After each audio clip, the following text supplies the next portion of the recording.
आपका हमारे channel short hand help में बहुत बहुत स्वागत है। अगर आप हमारे चैनल पर नए हैं तो कृपया चैनल को जरूर सब्सक्राइब करें। साथ ही डिक्टेशन को पूरी लिखने की अवश्य कोशिश करें। डिक्टेशन को स्टार्ट करते हैं 5 सेकंड के बाद। स्टार्ट। महोदय, भगवान बुद्ध ने अपने शील में इन सभी गुणों पर यथोचित बल दिया है और व्यवहार की दृष्टि से उनका विवेचन किया है। बुद्ध जयंती समारोह द्वारा संसार के राष्ट्रों को सुख तथा शांति देने वाले भगवान के संदेश को स्मरण करने और उसका चिंतन करने का जो अवसर मिला है, मैं समझता हूँ कि यह मानव जाति का सौभाग्य है। मेरी यह धारणा है कि निजी सुख और शांति के हित में मानव उस संदेश की ओर अधिकाधिक ध्यान देगा। यह प्रसन्नता की बात है कि कई बार एक राष्ट्रों ने पंचशील के सिद्धांतों को स्वीकार कर लिया है। इस सिद्धांत पर आचरण द्वारा पारस्परिक मतभेद निसंदेह कम किया जा सकता है और राष्ट्र बल प्रयोग अथवा युद्ध से मुक्त हो सकते हैं। भगवान बुद्ध का समस्त जीवन, उनके सारगर्भित प्रवचन और उनका संदेश प्रत्येक व्यक्ति के लिए उपलब्ध है। कोई भी व्यक्ति उनसे लाभ उठा सकता है और अपनी आत्मा को उन्नत कर सकता है।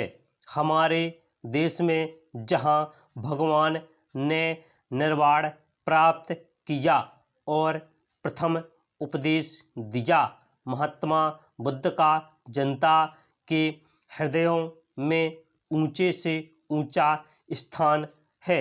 प्राचीन परंपरा के अनुसार भारत के लोगों ने उन्हें कालांतर में ईश्वरीय अवतार का पद दिया था और इस देश से बौद्ध मत के लुप्त हो जाने के बाद भी विष्णु के रूप में उनकी पूजा बराबर होती रही।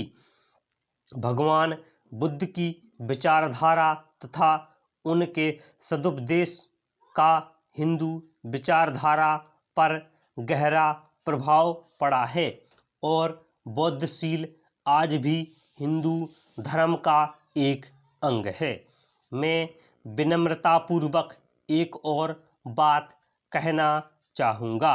भगवान बुद्ध ने इसी भूमि में निर्वाण प्राप्त किया और यहीं उन्होंने धर्म प्रचार की व्यवस्था की। सदियों तक इस देश की अधिकांश जनता बौद्ध मत की अनुयायी रही और यहाँ के प्रतापी नरेशों और धर्मरत भिक्षुओं के अध्यवसाय से बौद्ध मत का अनेक देश देशांतरों में प्रचार हुआ, किंतु संयोग से अथवा कुछ ऐतिहासिक कारणों से बौद्ध मत प्रायः भारत से लुप्त हो गया।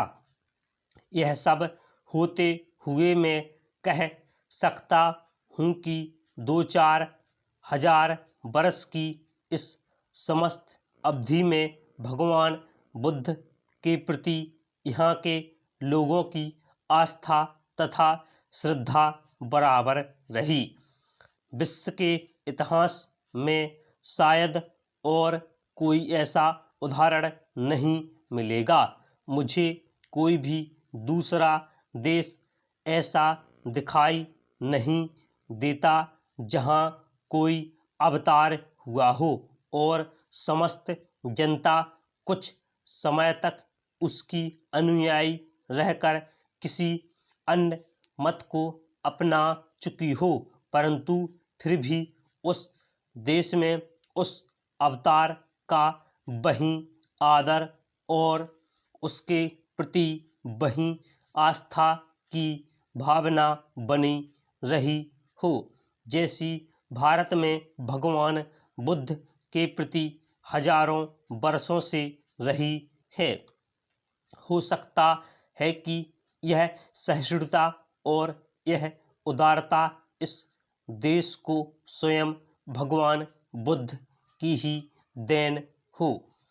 इस समय मानव एक संध्याकालीन समय से होकर गुजर रहा है। भौतिक विज्ञान एक पराकाष्ठा तक पहुंच चुका है।